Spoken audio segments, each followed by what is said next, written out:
Good morning और happy साबत।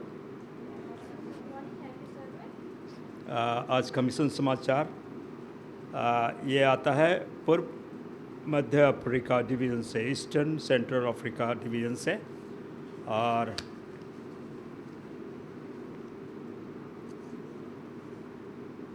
और ये अफ्रीका के रवांडा रवांडा नामक जगह से आता है। और ये कहानी जो है, ये समाचार है, ये क्लाउड नाम का एक लड़के का है। क्लाउड एक ऐसा लड़का जो ऐसा परिवार में पला पोसा गया जहाँ उनके घर में आपस में उनके डैडी मम्मी प्राय आपस में झगड़ते रहते थे। किसी बात में पारिवारिक के वो उनका तालमेल ठीक नहीं बैठता था और वो काफ़ी आपस में तर्क वितर्क होते रहता था। तो बच्चा बचपन से उस तर्क वितर्क में, उस विवाद में बढ़ता गया और करीबन 12 वर्ष हो गए। तो उसकी माँ कभी कभी लड़ते लड़ते, घर में क्लेश होता था और उसकी माँ घर छोड़ के मैके चली जाती थी और काफ़ी दिन तक रहती थी और कई कई दिनों के बाद फिर वापस आती थी। फिर 2-3 दिन तक ठीक रहते थे, फिर वापस में लड़ते थे, फिर चली जाती थी, फिर आती थी। तो ये लड़का बहुत परेशान हो रहा था, ये क्या है, क्यों तालमेल नहीं बनता है, क्यों विवाद होते रहता है। तो उसकी माँ बोली कि छोड़ो ये रिश्तेदारी, छोड़ो ये सब, चलो चलो हम दूसरे शहर चले जाते हैं, कहीं और रहते हैं। उसका डैडी बोला, अरे दूसरे शहर जाने के बाद बोलता है, मैं अपने रिश्तेदार यहाँ सारे यहीं पर हैं, मैं उनको छोड़ के मैं कहाँ जाऊँगा, मैं नहीं जाऊँगा, तुमको जाना है तो जाओ। ऐसे भी बात होते रहता था, लड़का परेशान होता था। और एक दिन उसकी माँ चल दी, निकल गई। अब बाप बेटा दोनों घर में हैं, अब चल रहा है काम। तो अचानक उसका डैडी बीमार हो गया बुरी तरह से, तो हॉस्पिटल ले गया उसको, उसका इलाज चल रहा है। क्लाउड बहुत परेशान, क्या करें। फिर लोग कानाफूसी करने लगे, ये गया, ये अब नहीं बचेगा। तो लोग कहने लगे कि इसकी माँ ने ना इसको जहर दे दिया, इसीलिए अब ये बीमार हो गया, अब नहीं बचेगा। तो ये सब सुन सुन के क्लाउड के दिमाग में बहुत अच्छा नहीं लग रहा था। वो ये क्या है, क्या ज़िंदगी है। माँ तो चली गई, चलो बाप तो प्यार करता था, लेकिन ये झगड़ा जो होता था उससे वो परेशान था। और ये अभी और ऐसी कला, उसके साथ साथ उसका डैडी बीमार हो गया। काफ़ी दिन इलाज के बाद चलो लोग कह रहे कि ये मर जाएगा, नहीं बचेगा, लेकिन शुक्र है वो ठीक तो हो गया, ठीक हो गया। लेकिन वो ऐसा करने लगा जैसे ये दिमागी इसका हालत ठीक नहीं है कुछ, ये इसको अब ऐसा होगा कि इसको पागल खाना में जा ये करना पड़ेगा। और फिर बाद में ऐसा हुआ कि उसका कान बहरे हो गए,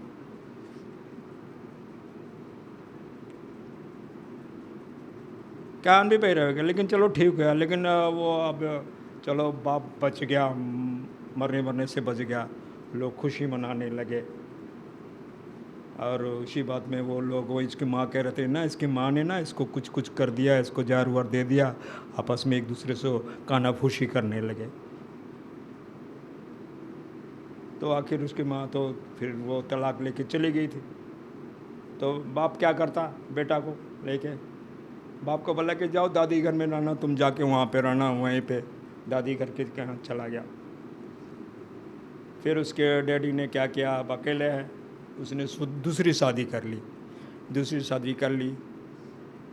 तो उसको बाप को लगा कि नहीं, बेटा को बुला लेते हैं, चलो आ जाता है, बेटा तुम आ जाओ। फिर आ गया। तो उसकी ज़िंदगी, जो क्लाउड की ज़िंदगी ना, ठीक अच्छा नहीं गुजर रहा था।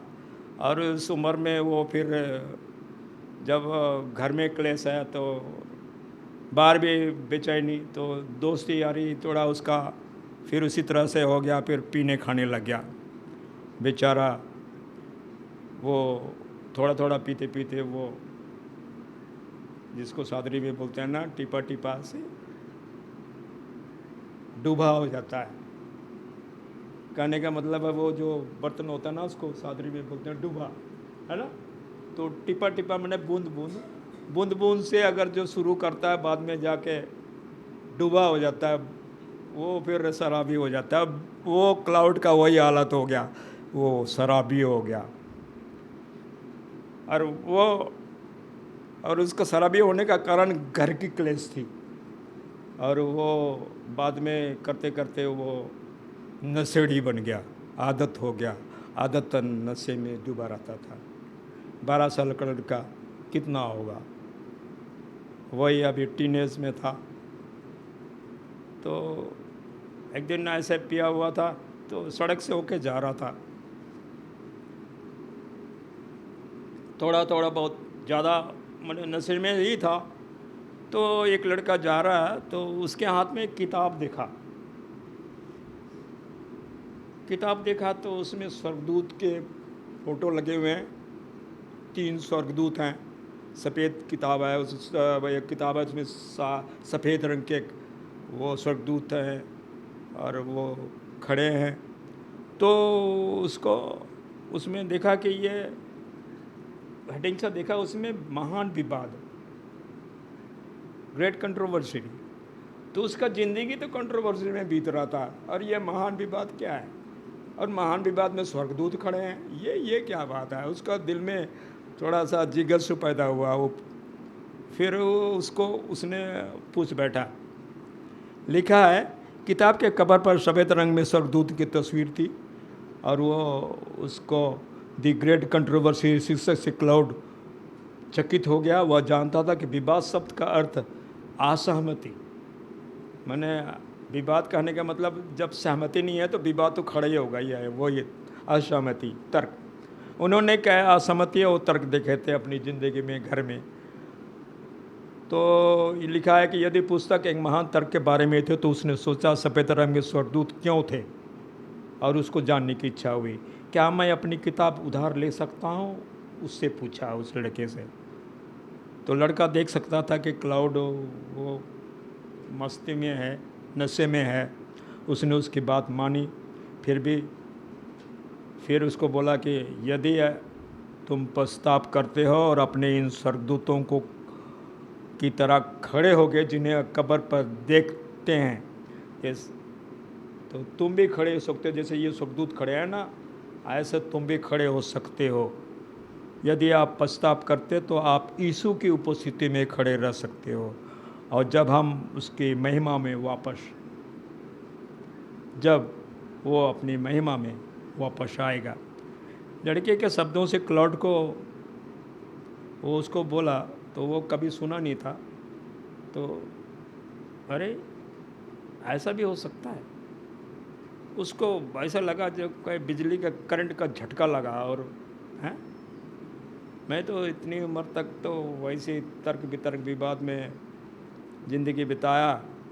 उसने वही तो दुनिया वहीं से तो शुरू होती है, परिवार से, और बड़ा ये हुआ। तो उसको अपने आप में थोड़ा गिल्टी महसूस हुआ। फिर उसे बोला, उसको याद आया कि उसे याद आया कि पड़ोस में एक लड़का है जो हर दिन सबत के रोज़ चर्च जाता है। तो उसको बोला कि क्या मैं तुम्हारे साथ सबत के दिन चर्च जा सकता हूँ। उसने पूछा। लड़का मुस्कराया, हाँ आ सकते हो, आ जाओ। तो उसको सुकून मिला दिल में बहुत। और सबत के दिन लिखा है कि चर्च में बच्चों और जो जवान लड़के हैं, क्लाउड वहाँ गए, चर्च में गया तो सबने उसको, नया लड़का सुंदर सा टीनेज का, सबने उसको वेलकम किया। उसको बहुत अच्छा लगा, और सबने खुशी प्यार के साथ उससे मिले, बातचीत किए, उस प्यार को महसूस किया, और उसने सबद स्कूल कार्यक्रम पर आनंद लिया। वह अगले सबत चर्च लौट आया, वह बाइबल पढ़ने लगा। उसने चर्च में बच्चों से उधार ली गई अन्य पुस्तक और भी किताब सब उसको लड़कों ने दिया और वो पढ़ने लगा। जब पढ़ने लगा तो उसको बहुत अच्छा लगा और एक किताब में उसने एक लड़के के बारे में पढ़ा जो दूसरों को साक्षी बनाना चाहता था। कहानी में लड़के ने अपने पिता से पूछा, मैं अन्य बच्चों को परमेश्वर का वचन कैसे सिखा सकता हूँ। उसके मन में वहाँ पे जब वहाँ सीख रहा था तो लोग सिखा रहे थे तो उसके मन में भी जगा कि मैं भी सीखूँगा और मैं भी सिखाऊँगा। तो उसने अपने डैडी से घर में जाके उसे शेयर किया कि तुम कैसे कर सकते, तो मैं भी सिखाना चाहता हूँ। तो डैडी भी खुश हो गया कि लड़का काफ़ी ठीक हो गया है, सुधर रहा है और ये परमेश्वर की बातों को सीखना चाहता है और सिखाना भी चाहता है। तब बोला ऐसा करो, तुम जो मेमोरी वर्स है ना उसको याद करो, जैसे जॉन 3:16, उसके अलावा और भी बहुत सारे वो याद करने लगा और याद करके लोगों को, बच्चों को भी सिखाने लग गया। जब वो अपने खुद सीखने लगा और बच्चों को भी सिखाने लगा तो सिखाते वो खुद भी सीखने लगा और औरों को सिखाते उसकी भी आत्मिक उन्नति बढ़ती गई। और वो क्या करता था, छोटे छोटे टुकड़ों में अपना मन पसंदीदा जितने मेमोरी वर्स था उसको लिखता था और बच्चों को ये लो तुम इसको याद करो, ये लो तुम इसको याद करो, ये लो तुम इसको याद करो, इस तरह से वो सिखाया करता।